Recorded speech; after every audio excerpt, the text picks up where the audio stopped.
अन्न औषध प्रशासन खाते देखील होतं.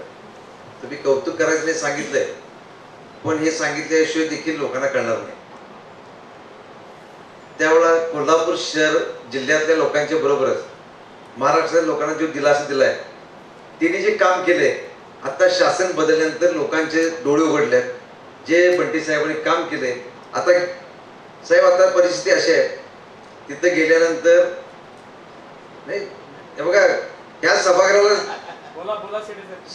समजलंच पाहिजे तुम्ही जे काम तुम्हाला काय पाहिजे. नाही आम्हाला नाही, तिने जे काम केले की नाही, खरोखर तिने जे आम्हाला आमच्या लोकांना दिला असेल. मी केबी शासनचा सचिव म्हणून बोलतो, जो आता लोकांना कळतो की साहेबांनी जे काम केले असं काम झालं नाही. तिने खरोखर आमच्या लोकांना जो दिलासा दिलाय त्याबद्दल त्यांचं कौतुक करायला तेवढं कमी आहे. प्रथम लोकसभातून जाहीरनामा यासाठी मी तुमचं कौतुक करतो.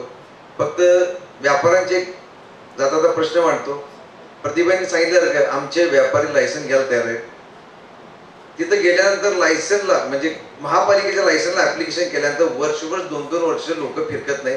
गेल्यानंतर अग्निशामक दलावाला येतोय, माझे पैसे एवढे, डायरेक्ट पैसे मागतात. साहेब तुमचं सगळं पूर्तता जरी असेल तरी ते हे लावायला पाहिजे, ते लावायला पाहिजे, तुमचा काय क्युरी काढायची, पैसे घेतले त्याशिवाय काम नाही. आता झाले कसं, मगाशी कोणी सांगितलं एजंट ठेवलेले आहेत, एजंट तर्फे गेलं 5,000 दिले की लायसनची फी भरायची 1,500-3,000 आणि वरती 5,000 रुपये द्यायचे. हे बंद झालं पाहिजे. जाहीरनाम्यात स्पष्ट असलं पाहिजे की लायसन ह्या दिवसात तुम्हाला मिळालंच पाहिजे. जी कागदपत्र ठेवली ती कागदपत्र दिल्यानंतर लायसन मिळालंच पाहिजे. लायसन देताना जे विभागातलं जे कागद फिरता की नाही ते फिरवायचं काम करायचं. ज्याला लायसन तोच फिरत असतो घेऊन, इथनं तिथं गेला की नाही प्रत्येकाला इथं 500 दे, 1000 दे, 2000 दे करून तो लायसन घेऊन येतोय. साहेब आता दुसऱ्या विषयी मांडतो. महापालिका घरभाडा भरताना जून मध्ये जर जूनच्या आत भरले तर 6% डिस्काउंट देते. साहेब एप्रिल मे जून मध्ये त्या विभागात कुणी नसते. आमच्यासारखी लोक आम्ही 6% घेण्यासाठी तर 10 वेळा जातो, घ्यायला माणूस कोण नाही आहे. 6% डिक्लेअर करायचं, आम्ही चेक घेऊन पळायचं नुसतं मागणं. संध्याकाळी येणार, उद्या येणार, परवा येणार, ठरवा येणार. निरोप ठेवला, त्याचा नंबर घेतला, नंबर मिळाला तरी ते उद्या या, मागणी या. हे ह्यासाठी त्या विभागात 100% विभाग चालू असला पाहिजे. जिथं बोर्ड लावा 10 ते 4, 10 ते 1 काय असेल त्या टायमात तुम्ही असलंच पाहिजे तिथं. नंतर आता घर बांधायचं जे आता आम्ही पेपरमध्ये साहेब वाचतोय, माझ्या एका प्रॉपर्टीचा मागचा कुठला डिफरन्स काढला, त्याचं डिफरन्स आहे 1100 रुपये, व्याज काढले 2800 रुपये.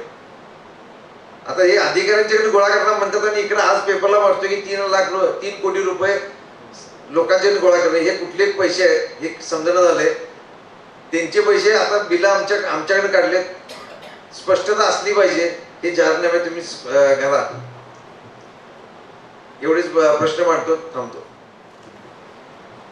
बंटी साहेबांच्या कामाबद्दल किंवा एकंदर उपक्रमाबद्दल जे लोक पूर्वी बोललेत त्याला मी टोटो म्हणतो. त्याच्यासाठी आपण जमलोय सजेशन देण्यासाठी किंवा संवाद साधण्यासाठी, त्याविषयी मी बोलतो. मग अशी राजूबाईंनी बोलल्याप्रमाणे महानगरपालिकेच्या हद्दीत आता जो ट्रॅफिकचा मुख्यतः प्रॉब्लेम आहे म्हणजे पार्किंगचा, त्याच्यामध्ये मल्टी लेवल पार्किंगचे जे प्रोजेक्ट्स असतात तशा पद्धतीचे इवन BOT तत्वावर आपल्याला राबवता येतील. आणि बऱ्याच रिझर्व्ड लँड्स आहेत कॉर्पोरेशनच्या हद्दीमध्ये ज्या या BOT तत्वासाठी देता येईल आणि ज्याच्यामध्ये मल्टी लेवल पार्किंग करता येते. मग अशी प्रतिभाई बोलली तर शाहूपुरी, राजारामपुरी बऱ्याच ठिकाणी असे वेगवेगळ्या पद्धतीनं डबल पार्किंग लोक करताना निघून जातात. तर थोडंसं हे जर पार्किंगची सुविधा असेल तर खूप बरं होईल. माझ्या मते या पार्किंगच्या गैरसोयीमुळे महानगरपालिकेच्या एरियामध्ये किंवा गुजरीमधल्या व्यापाऱ्यांना सुद्धा मोठा फटका बसला. कारण तिकडं आता कोण 4 व्हीलरवाले कोण जात नाही. तर तो एक मुद्दा महत्त्वाचा होता.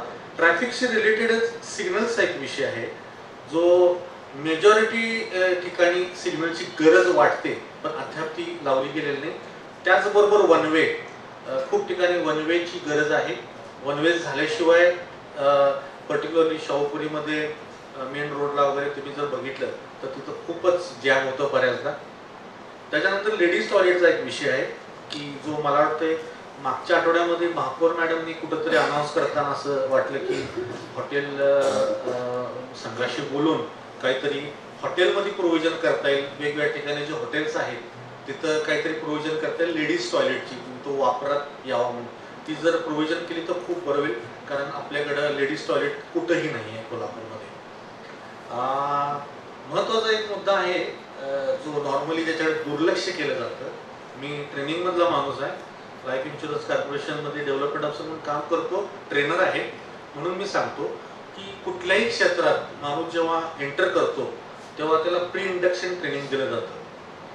महानगरपालिकेमध्ये जो नगरसेवक निवडून येतो त्याला कुठलंही मूलभूत ट्रेनिंग दिलं जात नाही, correct me if I am wrong. आणि 5 वर्षे ज्या व्यक्तीच्या, ज्या साहेब माणसाच्या हातात आपला वॉर्ड जातो, हातात एवढ्यासाठी म्हणतो की खूप सारे फंड्स असतात, खूप सारी कामं असतात, तर ते काम नेमकं काय केलं पाहिजे, काय असतं, कचरा उठाव कशाला म्हणतात. आता मगाशी प्रसादने सांगितल्याप्रमाणे रंकाळ्याचा जर विषय तो मांडतात आणि त्याच्यावर अज्ञान आपलं आपण जाहीर करतोय तर दुर्दैव आहे ना. तर मलाच जर माहीत नसेल की मला काम काय करायचं आहे, वेगवेगळ्या स्कीम्स काय आहेत, आश्चर्याची गोष्ट म्हणजे मला असं समजते की स्थायी समिती जी काम करते त्याला कुठल्याही चार्टर्ड अकाउंटंटचा बॅकअप नाही आहे. हॅलो, मी काय म्हणतो लक्षात येते का? स्थायी समिती बजेट मांडते आणि कुठल्या चार्टर्ड अकाउंटंट किंवा CS माणसाचा बॅकअप नाही आहे त्या समितीला. अनफॉर्च्युनेट. एवढ्या कोट्यवधी रुपयांचा बजेट मांडायचं स्थायी समितीनं आणि त्यांना तो नो हाव नाही आहे की बजेटिंग काय आहे, कुठं काय केलं पाहिजे, असं टेक्निकल किंवा प्रोफेशनल जर गायडन्स नसेल तर अनफॉर्च्युनेटली आपले पैसे ह्या दुसऱ्याच मार्गाने जाणार. त्यामुळे मगाशी डॉक्टर साहेब म्हणले त्याप्रमाणे टॅक्स माझा कुठं निघालाय, मी भरलेला टॅक्स, हे मी असंच बनवतो. तर मूलभूत परत प्रश्नावर येतो, नगरसेवकांना ट्रेनिंगची गरज आहे. त्यांना खरोखर शिकवलं पाहिजे, क्लासरूममध्ये बसून शिकवलं पाहिजे. नाही तर डॉक्टर साहेब, एक कंपाऊंडर जो आहे ना तो शिकून शिकून नंतर काय डॉक्टर होतो, ग्रामीण भागात तो कामाला लागतो, तशी आपली परिस्थिती होईल. He should have a formal education, classroom training दिलं गेलं पाहिजे आणि मग ते इम्प्लिमेंटेशन केलं पाहिजे. नाही तर असं होणार नाही, मी क्लिनर म्हणून काम करतो आणि नंतर हळूहळू ड्रायव्हिंग करतो, असं नको. तर ही एक मूलभूत सजेशन आहे, ती जर इम्प्लिमेंट झाली तर बरोबर. थँक्यू. सगळ्यांनी आता बरेच प्रश्न मांडलेले आहेत. हद्दवाढ हा विषय आहेच. हद्दवाढ नसल्यामुळे आपल्या कोल्हापूरची जी ग्रोथ थांबलेली आहे हे हद्दवाढ नसल्यामुळे झालं आहे. कारण कोल्हापूरची 2011च्या सेन्सस प्रमाणे जी लोकसंख्या आहे ती 5,84,000 आणि अशी काहीतरी ऑड आहे. आणि कोल्हापूर सारख्या मोठ्या शहराची लोकसंख्या 5 लाख म्हटली की सगळ्या योजनांमधून कोल्हापूर वगळलं जातं. उदाहरणार्थ Jawaharlal Nehru urban renewal mission जे आहे ते 10 लाख आणि वरच्या लोकसंख्येच्या शहराला ऍप्लिकेबल होतं. Jawaharlal Nehru urban renewal mission JNURM मधून बरेच फंड्स शहरांना येत असतात, त्याच्यापासून आज कोल्हापूर वंचित आहे. किंवा अनेक केंद्र शासनाच्या ज्या योजना आहेत त्यात कोल्हापूर इन्क्लूड होऊ शकत नाही. फक्त लोकसंख्या कोल्हापूरची वाढ झालेली नाही आणि हद्दवाढ झालेली नाही. आपण युनिव्हर्सिटी सर्कल पासून 1 किलोमीटरवर सरनोबतवाडीत जातो आणि ती सरनोबतवाडी जी आहे ती आज ग्रामपंचायत आहे. किंवा उजगाव सारख्या गावात आज ग्रामपंचायत आहे जे 2 किलोमीटरवर आहे कोल्हापूर पासून. तर हद्दवाढ हा एक मुख्य विषय आहे. त्याच्यामुळे ट्रॅफिक हा त्याच्यात अडकलेला दुसरा विषय आहे. KMC शाळा आमच्या रोटरीच्या माध्यमातून आम्ही बऱ्याच शाळांना दत्तक घेतलेला आहे. तिथं गुणवत्ता वाढीसाठी आम्ही प्रयत्न करतोय. म्युन्सिपल कॉर्पोरेशन लेवलला त्याच्यात जर ठोस काहीतरी कार्यक्रम झाला तर नक्की गुणवत्ता वाढ होईल. आणि ह्या सगळ्याचा परिणाम उद्योग क्षेत्रावरती झालेला आहे. कोल्हापूरमध्ये सध्या कुठलेही नवीन उद्योग येत नाहीत. ट्रॅफिक, रस्ते आणि बाकीच्या ह्या कारणांमुळे. नुकताच एक रिलायन्स आणि रशियाच्या मधला करार होऊन हेलिकॉप्टर तयार करायचा कारखाना नागपूरला गेला. कोल्हापूरमध्ये अशी कुठलीही मोठी एखादी इंडस्ट्री गेल्या 8-10 वर्षात आलेली नाही आहे. जागा हा त्याचा मोठा प्रश्न आहे. तर MIDC कुठल्याही परिस्थितीत हद्दवाढीत समावेश करू नये. MIDC जर हद्दवाढीत गेली तर अनेक प्रश्न निर्माण होणारच आहेत. इंडस्ट्रियल ग्रोथ कोल्हापूरची थांबणार आहे. कोल्हापूर एक पेन्शनर सिटी होण्याच्या मार्गावर आहे. कारण मॅक्झिमम जे आज कोल्हापूरचे युवक आहेत ते पुणे, मुंबई किंवा आउट ऑफ इंडिया जॉबसाठी जात आहेत. कोल्हापूरमध्ये रोजगार उपलब्ध नाही आहे. आणि ट्रेडिंग सिटी म्हणून जर आपण नुसतं जर डेव्हलप झालो, उदाहरणार्थ जळगाव, धुळे ही शहर आहेत, ही ट्रेडिंग सिटी म्हणून ओळखली जातात. तिथं इंडस्ट्री कुठल्या नाही आहे. तर कोल्हापूरचं तसं होऊ नये म्हणून नवीन नवीन उद्योग हे आलेच पाहिजेत, त्यासाठी आपण प्रयत्न करायला पाहिजे. राजेंद्र चव्हाण, मी सत्यनारायण तालीम, आणखीन ट्रान्सपोर्ट मधला एक म्हणजे ऑर्डर आणि बिंदू चौक जिथं 18 पगड जाती राहतात आणि तिथली परिस्थिती काय असते याच्याबद्दल मी बोलणार. बंटी पाटलांचं मी काय आभार वगैरे काय किंवा हे पडलं, कारण त्यांचं ते काम आहे. जो राजा असतो, जो राज्य करतो असतो, ज्याच्या शब्दाला वजन असतं, त्याने हे काम करणं म्हणून त्याचा आभार मानण्याचं काही माझं ध्येयच असतं. एक न्यायमूर्ती चंद्रशेखर धर्माधिकाऱ्यांचं एक वाक्य मी सारखं ऐकतो किंवा जोपर्यंत सज्जन निष्क्रिय आहेत आणि दुर्जन सक्रिय आहेत तोपर्यंत दुर्जनच सज्जनांच्या वरती राज्य करणार, हे निर्विवाद सत्य. तुम्ही आम्ही सज्जन म्हणून हे करतो इथं बोलण्यात, वादविवाद करण्यात, बरं प्रत्यक्ष कृती मैदानावरती सज्जन एकत्र येतो का? नाही. मग तुम्ही आम्ही त्यांना दोष देण्यात काय अर्थ आहे? जो गुंड किंवा नकोच आहे, हेही तितकंच खरं आहे. गुंड, मसल पॉवर म्हणजे आता मला वाटायला लोकशाही ही समाजाच्या दृष्टीनं घातक आहे का? कारण मसल पॉवर आणि मनी पॉवर ही एकत्र आल्या. मग ते मसल पॉवर गुंडांची असू दे, गुंडांची असले तरी तो राज्यकर्ता त्यांना एकत्र करावा, कारण मताशिवाय तो निवडून येत नाही. मग ते अशा पद्धतीचं जर हे असेल, ज्यावेळेला शिवाजी महाराजांना सुद्धा ज्यावेळेला एकत्र करीन केलं, राज्य स्थापन केलं, तेव्हा सुद्धा की त्यांना सँक्शन घ्यावं लागलं, तुम्ही खरोखर राजे आहात का या समाजाचे किंवा काय, तुम्ही कोणत्या कोणत्या प्रक्रिया केल्या समाज उन्नतीसाठी. कदाचित दरोडेखोर सुद्धा एकत्र येऊन हजारो लोक जवळ करून मसल पॉवर वाढवू शकतो.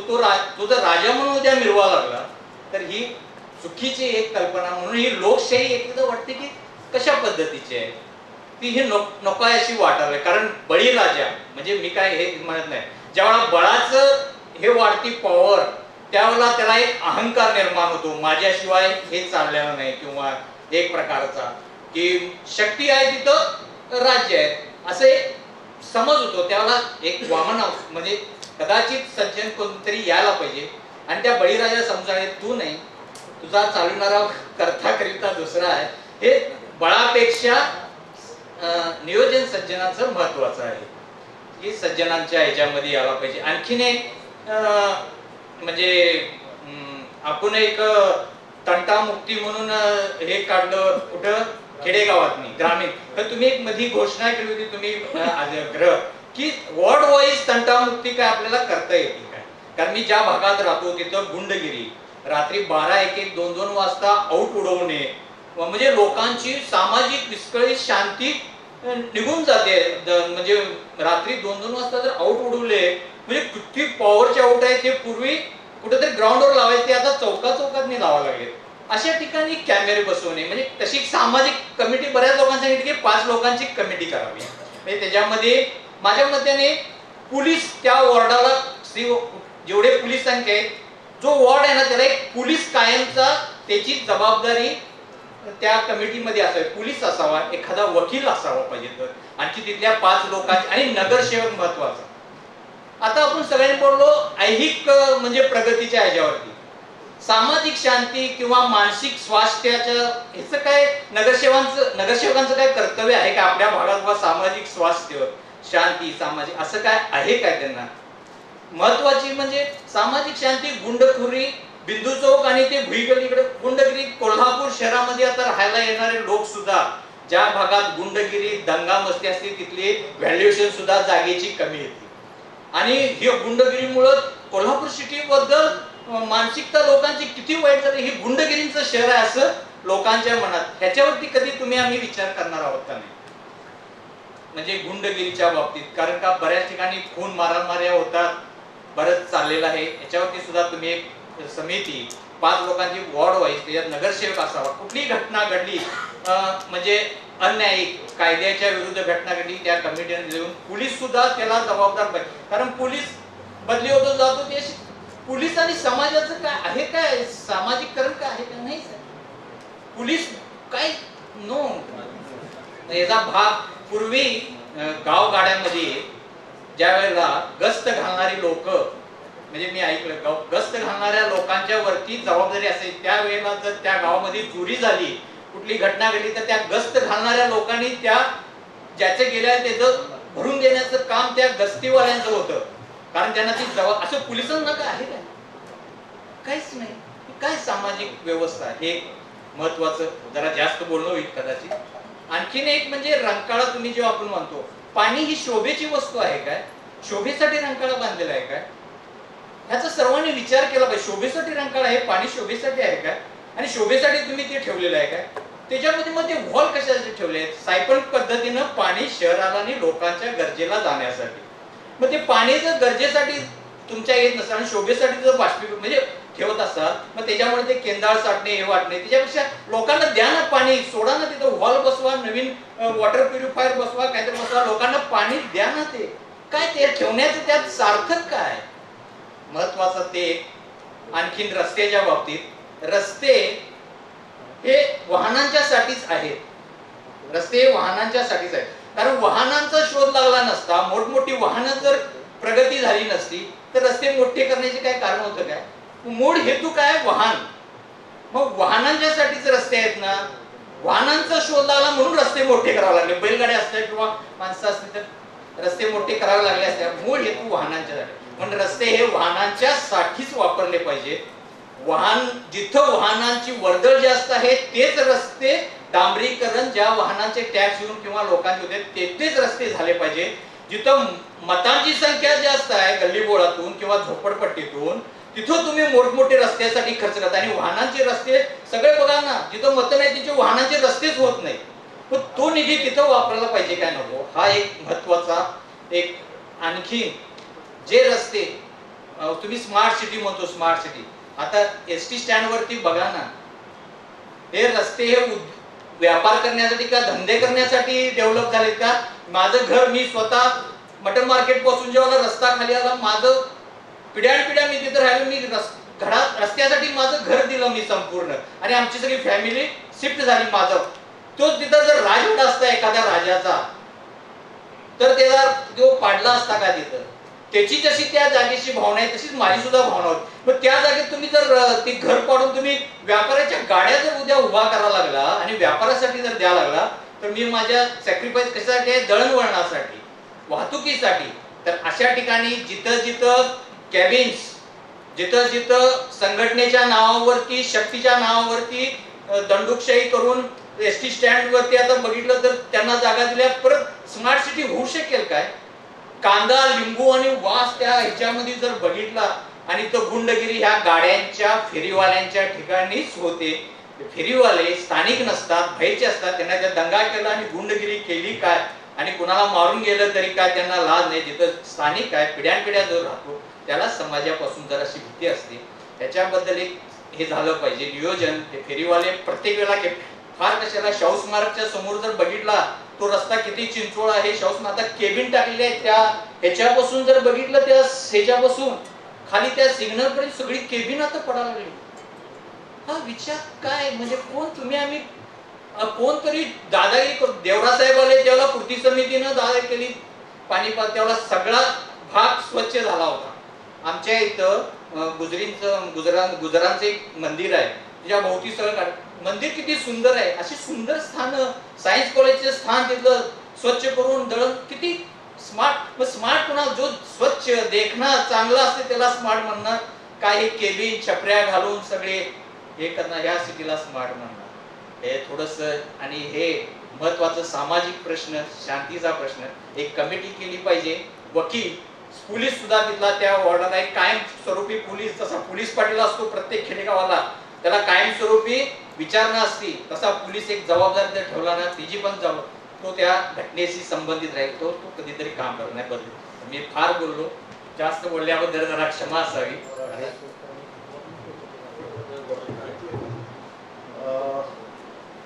टुरिस्ट जेव्हा कोल्हापूरला येतात तर नाक्यावरती आपल्याला माहीतच आहे काय होतं ते. पार्किंगचा फार मोठा प्रॉब्लेम आहे. आणखी आय सोर्स असतात. आय सोर्स मध्ये कचरा पडलाय, रस्त्यावरचं ट्रॅफिक, वाईट पार्किंग, हे सगळे आय सोर्स आहेत. तर हे जरासं आपल्याला टुरिझमच्या दृष्टीने बघायला लागणार आहे.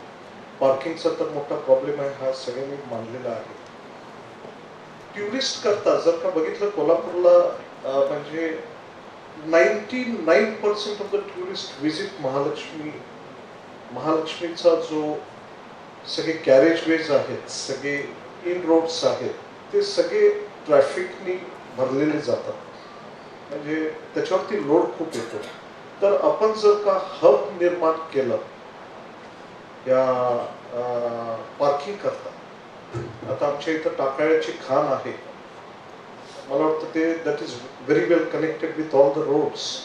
तर तिथं जर का तुम्ही हे ट्रॅफिक थांबवलं आणखी तिथून आपल्या सिस्टम्स डेव्हलप केल्या, non polluting transport system, it is only 3 kilometres Mahalakshmi temple. आणखी बघायला गेलं तर एक 10 मिनिटाचा तो हे एक म्हणजे